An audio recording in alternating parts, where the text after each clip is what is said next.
Nada, hermanos, bien contenta de poder compartir con ustedes este ratito y poder hablar sobre la oración. Y hemos estado mirando desde el tema Señor Jesús, enséñanos a orar.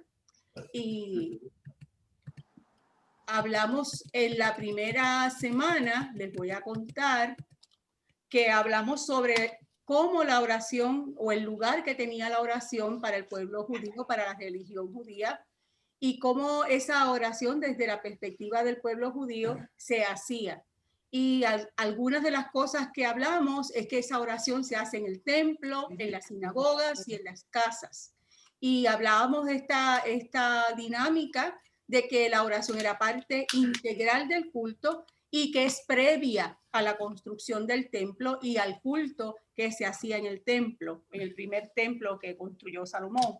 Y que la oración acompañaba a los sacrificios, las fiestas y la celebración del sábado, y que durante esos espacios la oración tenía un lugar determinado. Por ejemplo, en el sábado se oraba en 3 ocasiones específicas, en las fiestas se hacían oraciones que muchas de ellas están recogidas en la experiencia de los salmos. Y les comentaba entonces que ellos tenían como una rutina, ¿verdad? Como una forma ritual ya de hacer oración que se hacía desde las 6 de la mañana a las 9, a las 12, a las 3, y que muchos de ellos continuaban antes de acostarse en la noche.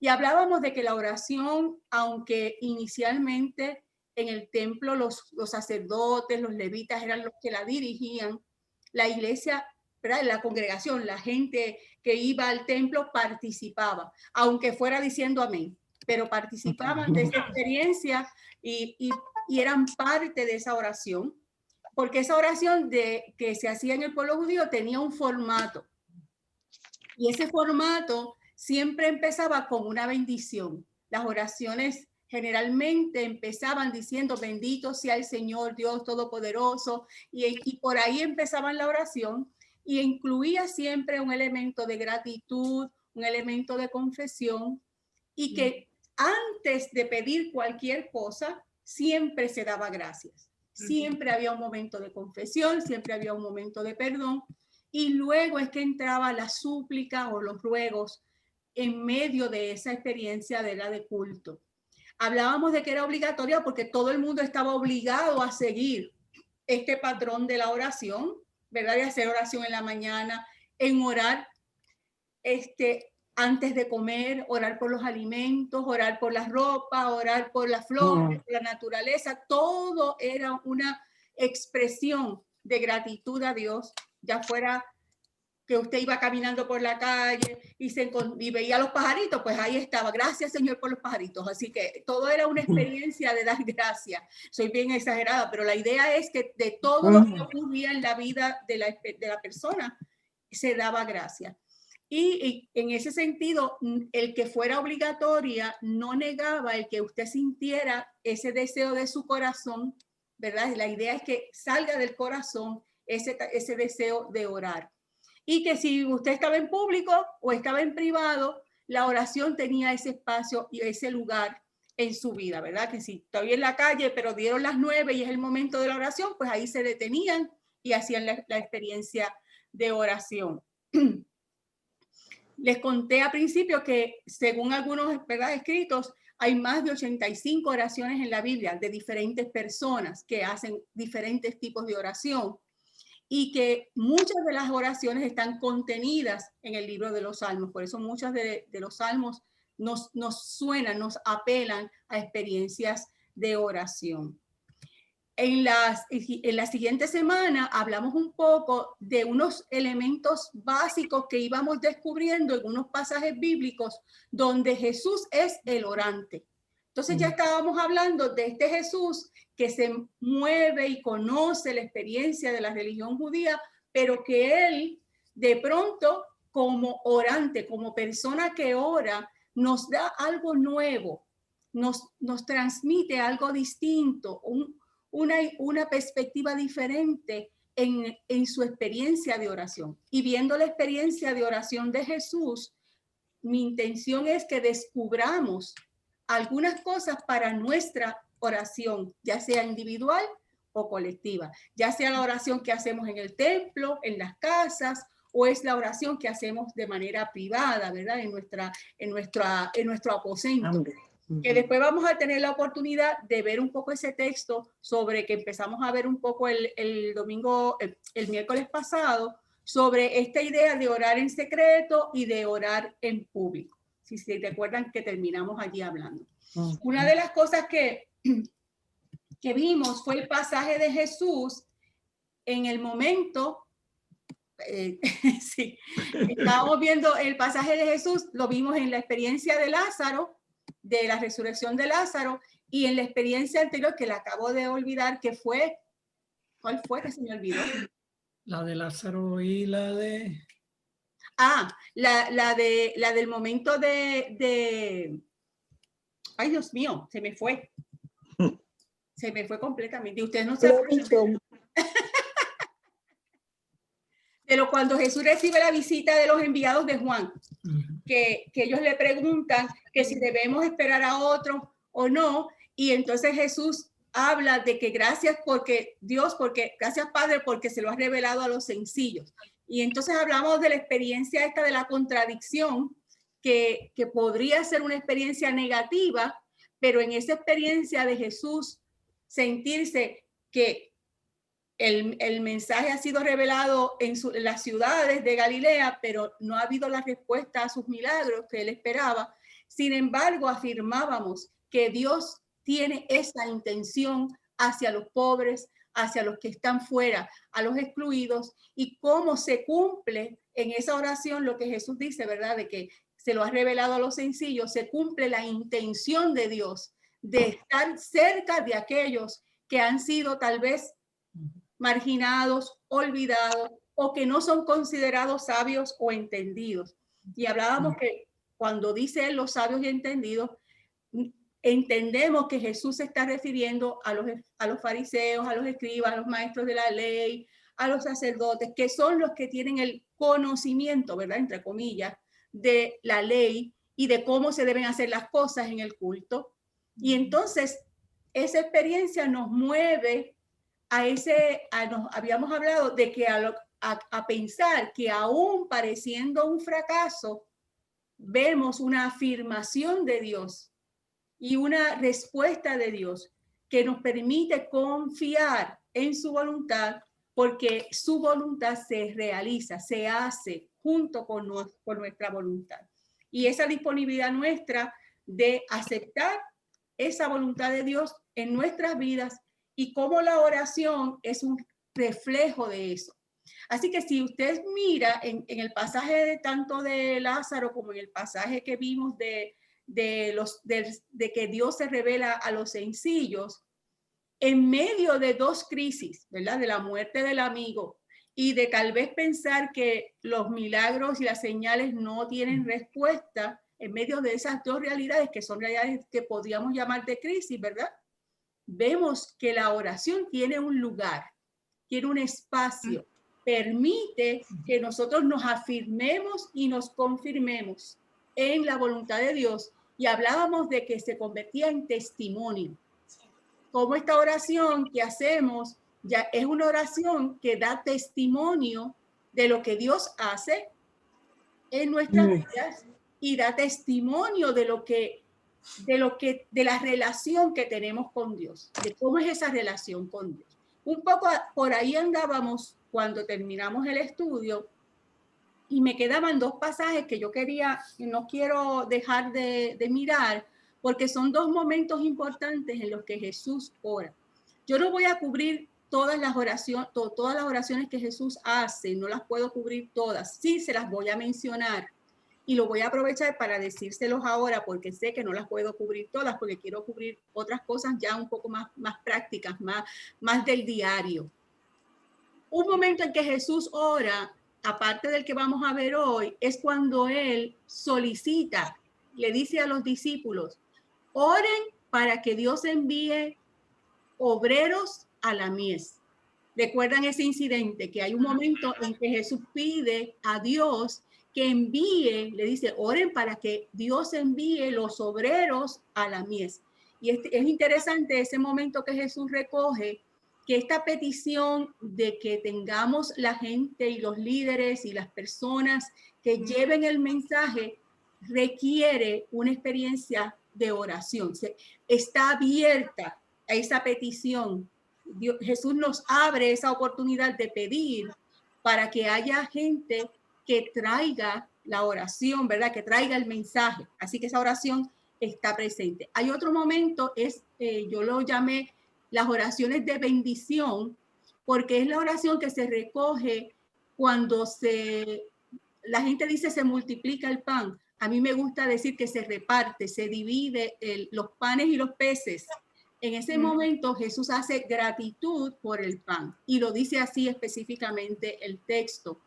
Otro momento en que da gracias por el pan es la Santa Cena.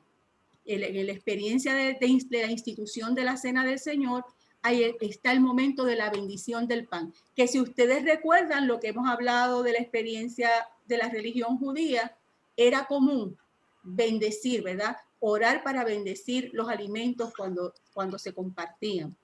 Y otro momento que no vamos a ver, porque solamente está en Lucas, es que hay en el relato de la transfiguración, solo en uno de los evangelios aparece como que Jesús está orando con Pedro y 2 discípulos más, y en ese momento de la transfiguración es un momento que precedido por la oración. Así que, aunque no se ve en los otros evangelios, uno de los evangelios recoge que Jesús estaba en ese monte orando junto con Pedro y otros 2 discípulos, y que ese momento fue un momento de oración. Así que esos son otros momentos en que la oración de Jesús está presente, y obviamente los momentos en que Jesús ora a solas o en privado, ¿verdad? En soledad, que se retira a orar y que los evangelios los recogen así. Y yo les daba como ejemplo el Marcos 1:35, que dice que él subió al monte solo a orar. Después de la repartición de los panes y los peces, hay otro momento en que Jesús se retira a orar a solas, y en el Evangelio de Juan nos dice que lo hace porque en ese momento la gente quería hacerlo rey. Y si usted piensa en las tentaciones de Jesús al principio del Evangelio, una de las tentaciones es, pues mira, vuélvete el rey de todos los reyes del mundo entero. Y esa experiencia de Jesús orar nos podría conectar con un Jesús que ora para cuidarse de esa tentación, ¿verdad? Que existía de que él se convirtiera en el rey que ellos entendían que debía ser, y no su misión dada por Dios. Así que hay esos momentos de oración. Si quieren, podemos después, yo les puedo dar los textos bíblicos para que los puedan ustedes ver, pero no los quiero entrar a discutirlos porque si no, seguimos aquí y no seguimos a otras cosas. Pero hoy a mí me gustaría que viéramos 2 pasajes que son bien, bien cruciales, porque están en un momento crítico en la vida de Jesús. El primero es el momento de Jesús orar en Getsemaní. De Jesús orar en Getsemaní. Y si usted conoce los pasajes, porque verdad todos los hemos visto de alguna forma, Mateo, Marcos y Lucas recogen este pasaje de Jesús en el Getsemaní. Yo tengo los 3 ahí, tengo el de Mateo, está el de Marcos y está el de Lucas. Si ustedes quieren, podemos, ustedes mismos, tal vez Yanira puede leer Mateo, si puedes, Yanira, y Lázaro tal vez puede leer el de Marcos, y yo los voy proyectando para que ustedes los puedan ir viendo, y entonces tal vez Cecilia nos puede ayudar con el de Lucas, si lo ves ahí. ¿Lo ves? ¿Tú lo ves, Cecilia? Pues yo los voy colocando. Si empieza Yanira, adelante. Enseguida Jesús se fue un poco más adelante, se inclinó hasta tocar el suelo con la frente y oró diciendo: Padre mío, si es posible, líbrame de este trago amargo. Pero que no se haga lo que yo quiero, sino lo que quieres tú. Vamos a ver ese mismo pasaje en Marcos. Lázaro, usted lo puede leer. Ajá, dice, enseguida Jesús se fue un poco más adelante, se inclinó a tocar el suelo con la frente y pidió a Dios que, de ser posible, llegar a ese momento. En su oración decía, Abba Padre, todo es posible, líbrame de este trago amargo, pero que no sea lo que yo quiero, sino lo que quieres tú. Vamos a ver si Ceci nos ayuda con Lucas 22, 41 y 42. Ceci, ¿nos ve? Te fuiste. No, Estás en mute. Estás en mute. Ahora, ay, qué inteligente la muchacha. Ahora. Y yo con mi mejor voz y todo. Lo ves, lo sabíamos. Se alejó de ellos como a la distancia de un tiro de piedra y se puso de rodillas para orar. Dijo, Padre, si quieres, líbrame de este trago amargo, pero que no se haga mi voluntad sino la tuya. Amén. Este pasaje, estos pasajes son bien contundentes y son, yo les vi, hay una particularidad. Yo no sé si ustedes notaron una diferencia en los tres pasajes. Si usted va al texto completo, ¿verdad? Porque yo lo que saqué fue el pedacito de la oración que Jesús hace. En el Evangelio de Mateo y en el Evangelio de Marcos, la oración se repite 3 veces. La historia nos dice que Jesús ora en 3 ocasiones la misma oración. Y usted verá en Mateo, en Marcos, que él hay una intercepción ahí, un espacio, un intervalo de tiempo que Jesús dedica al regresar a donde están los apóstoles más cercanos y en cierta medida reclamarles, porque en realidad que se mantengan despiertos, solicitarle que le acompañen en la oración, que se mantengan despiertos, regresa al lugar de su oración, vuelve donde sus discípulos, vuelve y les reclama, manténganse despiertos, y él vuelve a la oración y regresa otra vez. En Mateo y Marcos, el pasaje va como en esa línea. Ya en Lucas es solamente una intervención, y el pasaje va más dirigido a la idea de que los discípulos estuvieron más cerca de lo que en Mateo y Marcos los vemos, pero el reclamo sigue siendo el mismo. Manténganse despiertos y en oración, que no caigan en tentación. ¿En qué momento Jesús pronuncia esta oración? Ustedes lo conocen. El momento. Cuando ya se va acercando el día de la crucifixión. Ya está frente a la situación, frente a la muerte. Realmente el pasaje de Getsemaní. Sí, ya está antes del arresto de Jesús. Así que este encuentro con Judas para que llega a entregarlo, ¿verdad? A identificarlo en el huerto de los olivos, ya está completamente, sigue a la situación, a la experiencia de la cena. Han cenado y salen de la cena a la experiencia del Monte de los Olivos o a Getsemaní.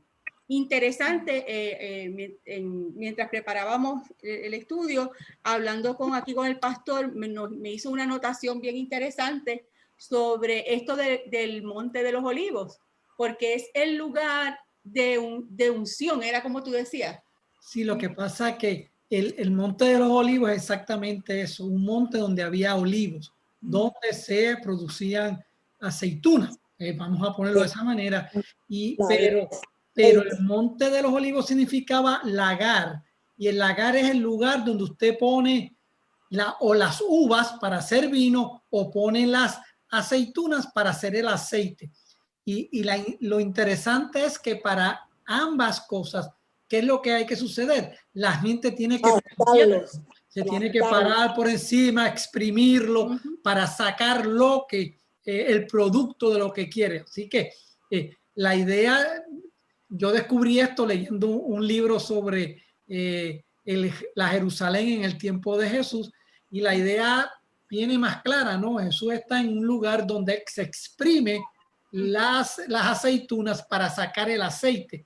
Y recuerde que el aceite era un elemento de bendición, un elemento de sanidad, un elemento de prosperidad. Y entonces la oración ve que tienen otro sentido ahora cuando uno entiende el lugar donde lo hizo. Y es una oración bien interesante porque por el hecho de que se repite 3 veces nos ayuda a, yo no sé a ustedes, pero no, como que lleva a uno a pensar más intensamente sobre las palabras que utiliza esta oración, las palabras que Jesús usa para dirigirse al Padre. Una de las cosas que a mí me llamó la atención es que en el Evangelio de Marcos dice Abba, Padre. Y ese elemento en el Evangelio de Marcos nos recuerda el Abba del Padre Nuestro, primero que nada. Y ¿te acuerdan que hemos estado hablando de esta relación de familiaridad con Dios, de cercanía con Dios, de sentido de familia con Dios? Esa manera tan particular que Jesús en este preciso momento eleva su oración desde Abba Padre, desde la experiencia del Dios Papito, de mi Papito Dios, que los niños usan, ¿verdad? Papito Dios, ven en este momento esta experiencia tan íntima y de tanta vulnerabilidad. ¿Sabe? Jesús es vulnerable en este momento. Está expuesto a la muerte. Interesante que yo quería que ustedes vieran algo, proponerles algo.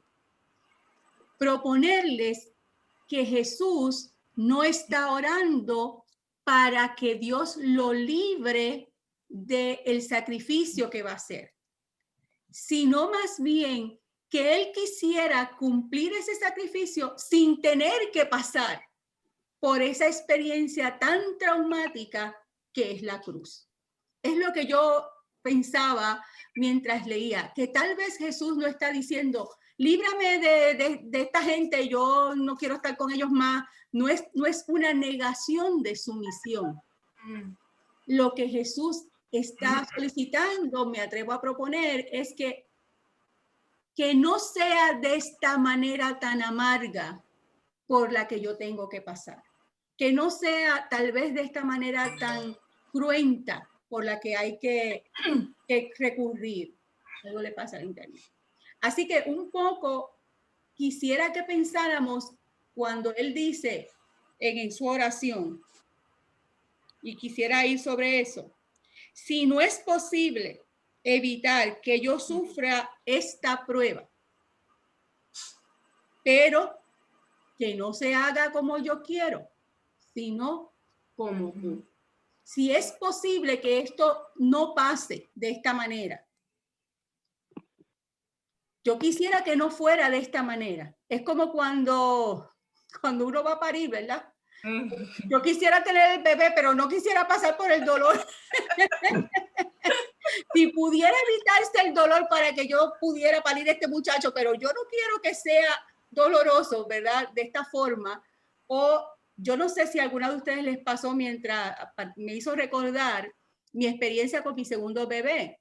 Cuando yo fui a dar luz mi segundo niño, mi hijo mayor varón, yo recuerdo que, y me pasó con la niña también, yo creo que fue más fuerte con mi hija. Pues mi hija primogénita, yo quería dar la luz, parir. Pues era mi primera niña, yo quería pasar por la experiencia de parir. Y entonces resulta que ya yo llevaba como 3 días con dolores y yo no quería pasar por la experiencia de la cesárea. Yo quería tener la oportunidad de parir a mi chica. Y resulta que cuando me llevaban para hacerme la cesárea, yo no quería pasar por esa experiencia. Yo quería parir, pero yo no quería pasar por la experiencia de la cesárea. Con el segundo, intenté parir, pero no pude. Ahí fue que pasé por la experiencia de la cesárea. Así que uno a veces quiere llegar a la meta que tiene, a la misión que quiere cumplir, pero no quiere de la forma que se presenta esa meta para llegar a ella. Yo me imagino que un poco lo que les quiero proponer es que Jesús no está diciendo, no, yo no quiero, que esta gente no me interesa, yo no quiero cumplir tu voluntad en este momento, sino más bien cómo se da esa experiencia de salvación, esa experiencia de redención, ¿verdad? Que Jesús acepta asumir. Pero vamos a ver la oración. Vámonos con nuestras preguntas claves. Vamos a ver cómo esa oración se da, ya que les he dado así como una idea general de lo que está ocurriendo. Recuerden que está Jesús con sus discípulos, que llega al Getsemaní o al lugar del olivo, ¿verdad? Y le dice a ellos, siéntense aquí mientras yo voy a orar allí. Voy a ese otro espacio, me voy a mover. Y se llevó a sus amigos Pedro y los dos hijos de Zebedeo, que son Santiago y Juan. Si lo ven en Marcos, los dice que son Santiago y Juan, acá dice son los hijos de Zebedeo. Así que se lleva a ese grupo íntimo más cerca con él y empieza su oración. Y él dice, siento en mi alma una tristeza de muerte. Quédense ustedes aquí y permanezcan despiertos conmigo. ¿Cómo se oye? si oímos desde el corazón y Jesús te dice, siento en mi alma una tristeza de muerte. Quédense aquí y permanezcan despiertos conmigo. ¿Cómo se oye eso para ustedes? ¿Cómo ora Jesús? ¿Desde dónde está orando? Triste. Desde lo... Esa es la tristeza. Sí. Tristeza. La tristeza de muerte es una tristeza angustiosa. Es la De lo profundo de su ser, pero triste. Sí. Y una de las cosas que yo no la escribí, pero que debo mencionar, es que Jesús nunca elude sus emociones en la oración. Lo vimos en Lázaro cuando llora ante la tumba del amigo, conmovido por la reacción de los que le conocen. Y lo vemos aquí de nuevo a un Jesús que no niega sus emociones, ni tampoco la alegría. Porque cuando hablábamos del otro pasaje de que se ha revelado a los sencillos, dice, se llenó de alegría y dijo, ¿verdad? Gracias, Padre, lleno de alegría. Así que las emociones no están fuera de nuestra experiencia de oración. Y eso es algo que parece sencillo, parece que lo entendemos, parece que lo sabemos, pero yo no sé si a ustedes les ha pasado cuando les dicen, vamos a orar, que usted cierra los ojos y no tan solo cierra los ojos, sino que como se queda como en blanco, ¿verdad? Y la persona que está orando está a lo mejor en un estado emocional particular y uno como que se desentiende de la emoción que el que dirige la oración está teniendo. La experiencia de la oración no debe nunca negar nuestra emoción. Esto yo lo pienso porque a veces cuando las personas nos hablan de pues que tienen ira o es más fácil hablar de la tristeza, pero es más difícil hacernos conscientes de cuando tenemos ira, cuando tenemos culpa, cuando tenemos tal vez alguna emoción negativa, que llamamos negativa, porque las emociones no son negativas ni positivas, son emociones. A veces creemos que Dios o no debemos presentarnos con esa emoción ante Dios o no debemos hablar desde esa emoción. Y un poco recuerdo a Job, ¿verdad? Con su experiencia de oración y de petición y de súplica, pidiendo ante Dios desde tal vez la ira o pidiendo a Dios desde la decepción, desde un poco la frustración. Así que un poco recordar que la emoción tiene un lugar y un espacio en nuestras oraciones, que no están vedadas. Debemos presentarnos con nuestras emociones, son parte importante de la oración.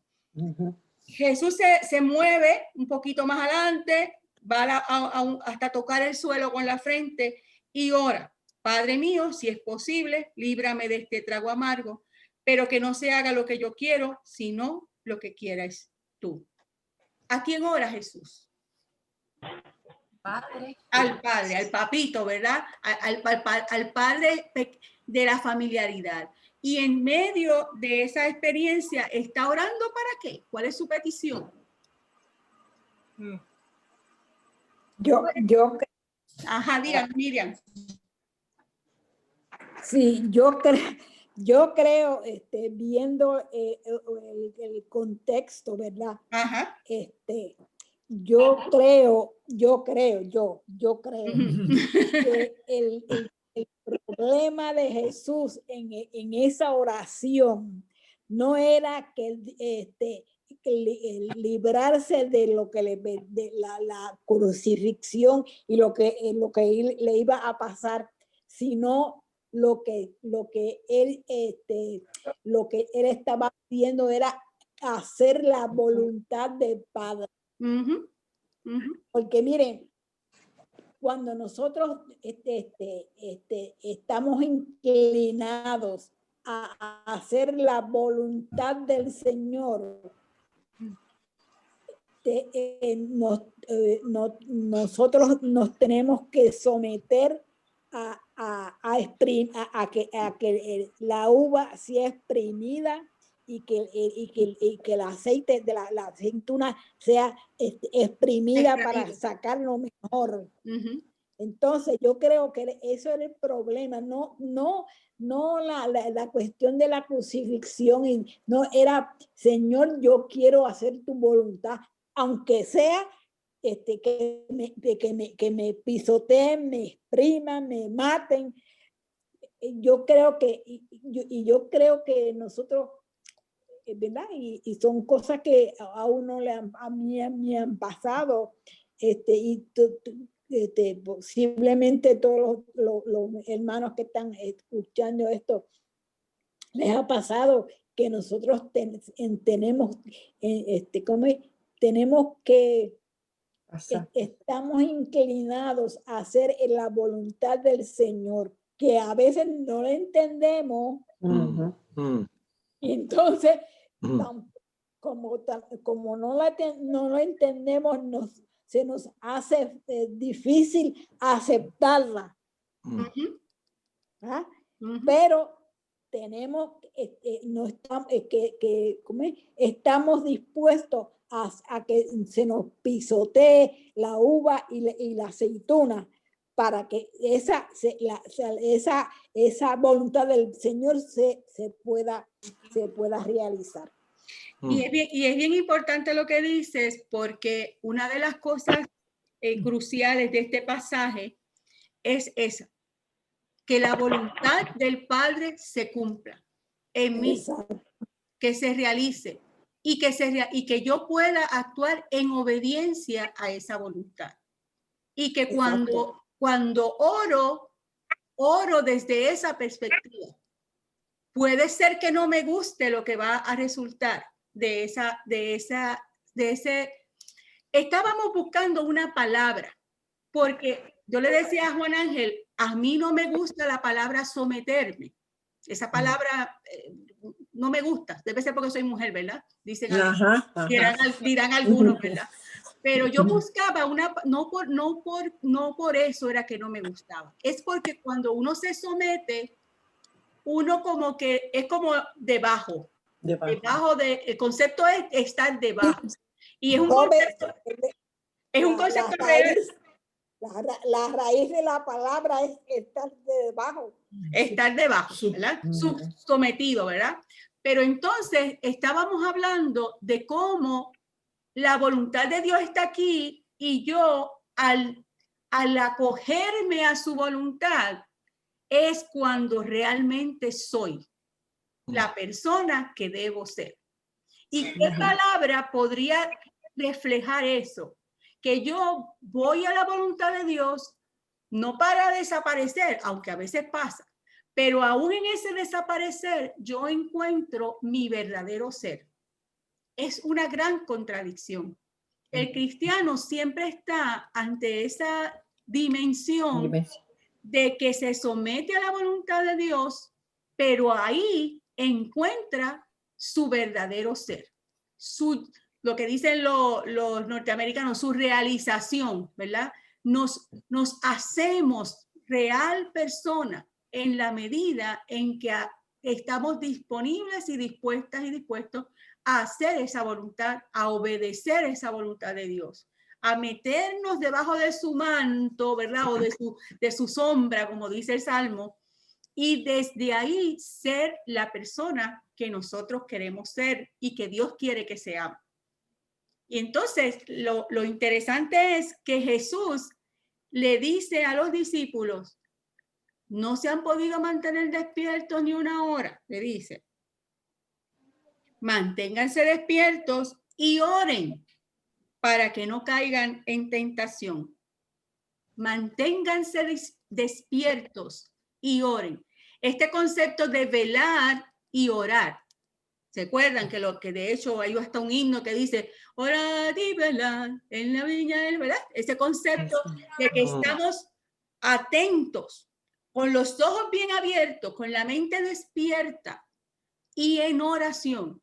Quiere decir que la oración no es aquello que me lleva a ocultarme o que me lleva al recinto oculto, o no es un proceso simplemente de individual donde yo solamente estoy trabajando con mi personalidad y cómo ser mejor persona. No es solamente ese asunto, ¿verdad?, personalista de mejorar como persona o no sé qué. Se trata de una oración activa que me permite a mí actuar. Velar es activo, no es un verbo podré hacerlo cuando termine de orar, no, es que estoy despierta, estoy atenta, estoy orando. Se da a la misma vez. No es que yo oro para estar despierta, es estar despiertos, vigilantes y orando. Es casi como orar con los ojos abiertos, como diríamos, ¿verdad? Usted, me acuerdo de los chistes que nos hacían mi papá hacía mucho el chiste de que los hermanitos que nos sentábamos a la mesa a orar por la comida y ora con los ojos abiertos y con el plato tapado para que nadie le meta el tenedor en el plato de comida. un poco, se oye un poco gracioso, pero la idea es orar estando alerta. Es casi como decir, oro con los ojos abiertos. No oro con los ojos cerrados, oro con los ojos abiertos para ver lo que acontece, para entender la voluntad del Padre, para obedecer la voluntad del Padre, para estar disponible para la voluntad del Padre. Y en ese sentido, la oración de Jesús y su invitación, si ustedes, imagínense que este texto lo está escuchando la iglesia primitiva, que está siendo perseguida, que está siendo llevada a morir, al martirio.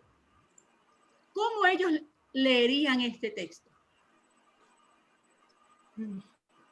¿Se imaginan ustedes? Traten de visualizar a Pablo hablándole a Pedro, hablándole a una iglesia nueva que empieza el camino del evangelio y diciéndole este texto de Jesús. ¿A qué los invitaba en aquel momento? Siendo esa gente perseguida, siendo esa gente sufriendo martirio, porque muchos de ellos murieron en la defensa del evangelio. ¿Cómo les sonaría a ellos este pasaje? ¿Se pueden imaginar? Sí, díganos, Cecilia. Sí, yo creo, pues, se asustarían, tendrían miedo, porque en el principio uno es como, decimos, como un bebé, ¿verdad? En el evangelio. Entonces vamos aprendiendo poco a poco, y si ellos, la escuela, la iglesia primitiva, como se dice, yo creo que para ellos era difícil entender y hubieran tenido ese, no sé si temor, pero confusión o algo de que como siendo creyentes y todo, a mí pueden pasar todas estas cosas, porque como usted mencionaba anteriormente, a veces, y decía también la hermana, de que queremos que todo nos salga bien y no va a ser así, ¿verdad? Va a ser la voluntad de Dios, aunque no la entendamos. Y quizás para ellos hubiera sido como, bueno, ¿aquí qué está pasando? O sea, ¿para qué estamos aquí entonces? ¿Cuál es el sentido? No sé, pienso yo eso. No Todas sé. esas preguntas posiblemente ellos Ujú. se hacían en medio de esa situación. Yanira, ¿tú querías Ujú. decir algo? Sería como una contradicción, porque ellos están tratando de hacer el trabajo, pero a la misma vez están siendo perseguidos por llevar la palabra a otros, ¿verdad? Era un reto para ellos, como ahorita nosotros estamos en esta pandemia que no nos podemos reunir, pero a la misma vez la iglesia ha estado velando por otros, ¿verdad? Ha estado cuidando, así es que pero para ellos era quizás una contradicción. ¿Cómo voy a estar? ¿Qué más puedo hacer si tengo que estar velando que no me vayan a agarrar a mí también o algo, ¿verdad? Pero es importante, algo que dijo Ceci, que quiero que pensemos, es pensamos y para que veamos cómo pensamos nosotros, para que las cosas salgan bien. No, para nosotros las cosas siempre salen bien, porque las cosas salen como entendemos que el Señor quiere que salgan. Y que no es que las cosas salgan bien o mal. La pregunta es si salen de acuerdo a la voluntad de Dios.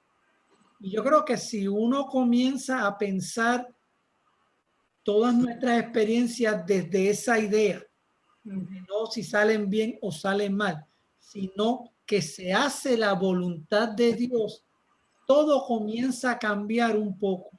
No es que, ¿verdad? Tampoco es que vamos a ser superhumanos ni superhéroes. Eso no es lo que hablo.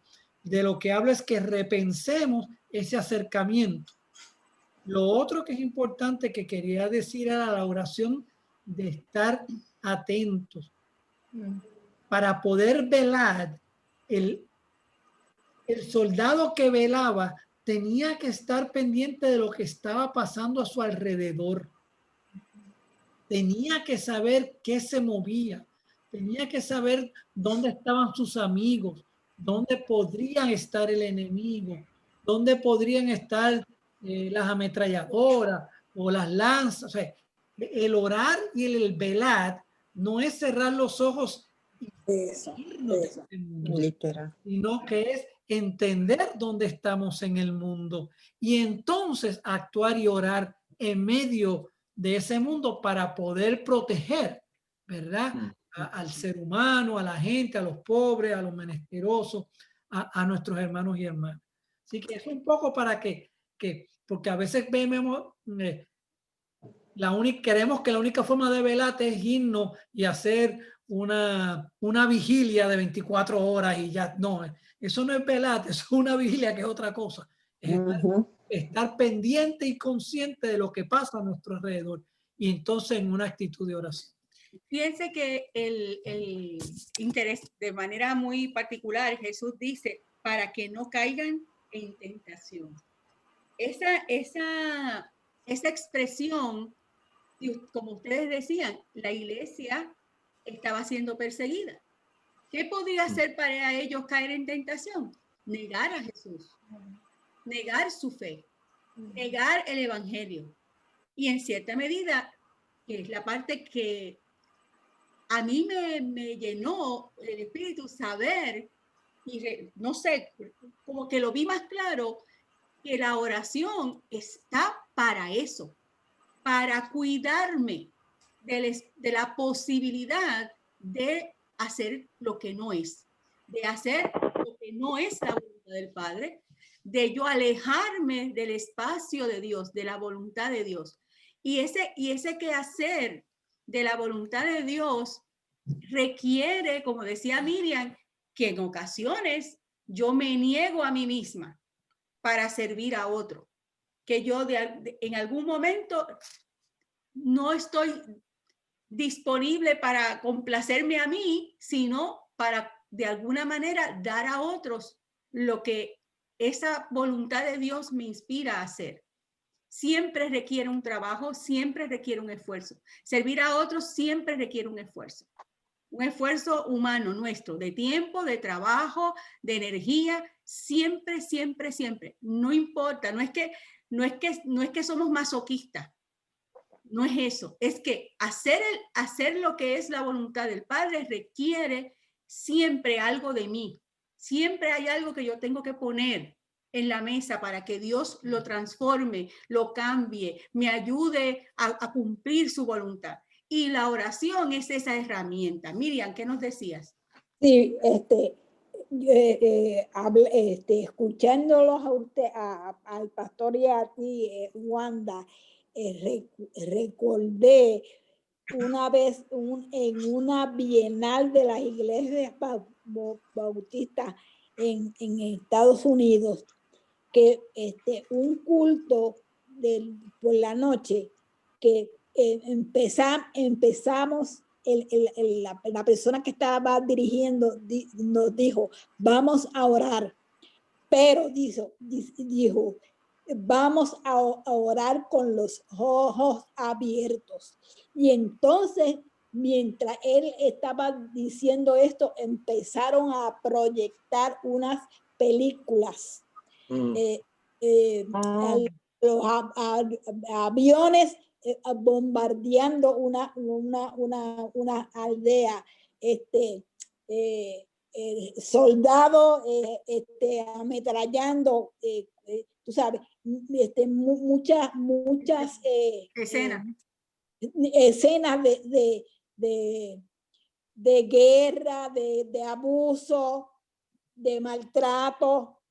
Entonces, pues la persona que nos estaba dirigiendo decía, porque nosotros tenemos que ver eso. La oración no puede ser excusa para no ver a su prójimo. La oración, pues, precisamente es eso, abrir los ojos para ver la necesidad, la condición, el sufrimiento del prójimo. Y no podemos usar la oración de excusa para no mirar eso. Hay que orar con los ojos abiertos. Ciertamente, no es una oración escapista, no es la oración de la que nos escapamos a un lugar secreto allá donde nadie nos toca y nada nos preocupa, y que los hay, esos momentos de oración los hay, ¿verdad? De un poco del consuelo de Dios en nuestro ser. Pero la invitación a aquella iglesia primitiva y la invitación de hoy es a orar estando despiertos en el espíritu. O sea, hay que abrir los ojos y ver no tan solo lo que ocurre fuera de nosotros, sino también lo que ocurre dentro de nosotros. Porque a veces oramos, esa es otra dimensión, ¿verdad? Que hablamos de lo de afuera, pero dentro están pasando cosas. Están pasando cosas dentro de nosotros. Y la tentación es real. Es tan real que Jesús la recoge en el Padre Nuestro. ¿Sabes? Nosotros tenemos la posibilidad continuamente estamos ante la posibilidad de errar, de caer en el error. Y esa oración esa herramienta que nos permite hacerle frente a esa tentación es la oración. Y yo creo que leyendo este pasaje he descubierto que sí, uno lo hace, uno ora, Señor, protégenos, Señor, cuídanos, Señor, esto. Pero a veces esa dimensión de la oración donde pedimos para no caer en la tentación, para mantenernos con los ojos abiertos, para no caer en la tentación del escapismo, de no mirar lo que está ocurriendo, de no saber lo que está pasando. Tenemos que volver a recuperar ese espacio de oración. No sé si alguien más quiere comentar algo más antes de cerrar. Sí, Cecilia. Tienes que ponerte En mute, estás en mute. No te escucho. Ay, qué burra estoy. Rapidito. Sí, yo quiero algo de la oración que escuché hace unos años a un predicador, que él decía de que cuando oramos, si lo hacemos sin hablar, si lo hacemos solo con nuestra mente, como a veces oramos así, que era como más, no como, no sé, me acuerdo la palabra, pero como que nos conectábamos más con Dios y podíamos caer menos en la tentación, porque el enemigo, él no puede leer nuestro pensamiento, él puede escuchar nuestras palabras, pero no nuestro pensamiento. Y yo esa vez me quedé como con duda, como no sé qué me pudieran decir ustedes si eso puede ser posible, o sea, como si de verdad es que si yo le estoy pidiendo a Dios en voz alta, pueda haber la posibilidad de que, ay, no sé, es como raro, pero Sí, como lo dijo él, sí, querías decir. Mira, no yo sé. creo que uno tiene que tener mucho cuidado, ¿verdad? Sí. Y hemos intentado siempre ser cuidadosos y cuidadosas sobre cómo manejamos estas situaciones. Uh-huh. Yo creo que Wanda ha dicho unas cosas que son importantes. La oración también es una experiencia muy personal en cierta medida. Es una experiencia personal que se nutre y se fortalece en la experiencia colectiva. Uh-huh. Y en eso nunca podemos, no nos podemos olvidar de eso. Y que eso es lo primero. Lo segundo, hay que tener cuidado esta cuestión de orar hablado, orar con la mente. Miren, una de las cosas que dicen las escrituras que uno puede usar como guía es lo que sale de nuestra boca es lo que habla nuestro corazón. Así que en cierta medida eso nos ayuda. No es que siempre sale así, ¿verdad? Hay gente que sabe engañar muy bien, pero eso nos puede ayudar a enfocar la oración. Hay una oración meditativa que requiere que uno entre a donde uno se examine y uno solloce, hable internamente. Eso es importante. Okay. Y también es importante esa oración audible, porque como muy bien dice Wanda, muchas de las oraciones de Jesús era también para dar testimonio a los que estaban a nuestro lado. Así que hay que tener, lo que quiero decir es que hay que tener simplemente cuidado. ¿Por qué lo hacemos? Porque está entonces en contraposición la lucha que tenía Jesús con los fariseos. A ellos les gustaba orar en las esquinas a toda boca. Pero ¿por qué oraban a toda boca? Es distinto a que yo me pare y ore a toda boca en otro lugar. ¿Sí? Ellos buscaban algo, nosotros podemos buscar otra cosa. Así que hay que tener siempre cuidado cómo lo hacemos, para qué lo hacemos, con quién lo hacemos. Y entonces es simplemente un proceso reflexivo. Gracias, Ceci, muy bueno. Gracias, Pastor. A mí me da, ¿cómo te digo? Si en algo te aporto, es que para mí, una vez nosotros entramos en la conexión de la oración con Dios, nadie más interviene. Sí.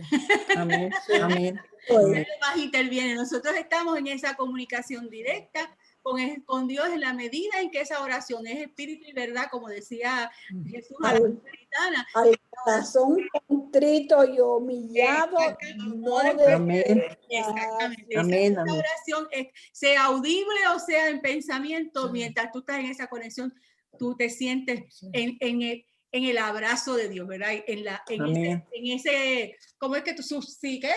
Subsumir. Subsumir. Esa palabra se las hablamos de esa palabra la semana que viene, porque es el término que Wanda quiere utilizar, que cuando Jesús ora la oración de Getsemaní, pero la hablamos la semana que viene porque la tengo que definir un poco, pero no se preocupen que van a encontrar que es mejor palabra que someterse.